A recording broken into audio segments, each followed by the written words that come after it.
سمندر کے کنارے ٹھنڈی ہوائیں اور رات کی چاندنی، اور اسی کے ساتھ اس ایپیسوڈ میں بتایا جاتا ہے کہ پرومو کو دیکھتے ہوئے نظر آتا ہے کہ عالیان اپنی بیگم سے بہت ہی زیادہ محبت کرتا ہے، جس کو دیکھ کر اس کی کزن بہت ہی زیادہ جیلس ہو رہی ہوتی ہے۔ وہ اسی دکھ میں ہوتی ہے کہ کاش میں عالیان سے شادی کر لیتی۔ اسی کے ساتھ وہ ان دونوں کی شادی توڑوانے کے لیے بہت سی سازشیں کرنے لگ جاتی ہے، لیکن وہ اپنی ساری سازشوں میں ناکام ہو جاتی ہے۔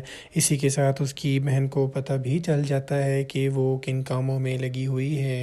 سمندر کے کنارے ٹھنڈی ہوائیں اور رات کی چاندنی، اور اسی کے ساتھ اس ایپیسوڈ میں بتایا جاتا ہے کہ پرومو کو دیکھتے ہوئے نظر آتا ہے کہ عالیان اپنی بیگم سے بہت ہی زیادہ محبت کرتا ہے، جس کو دیکھ کر اس کی کزن بہت ہی زیادہ جیلس ہو رہی ہوتی ہے۔ وہ اسی دکھ میں ہوتی ہے کہ کاش میں عالیان سے شادی کر لیتی۔ اسی کے ساتھ وہ ان دونوں کی شادی توڑوانے کے لیے بہت سی سازشیں کرنے لگ جاتی ہے، لیکن وہ اپنی ساری سازشوں میں ناکام ہو جاتی ہے۔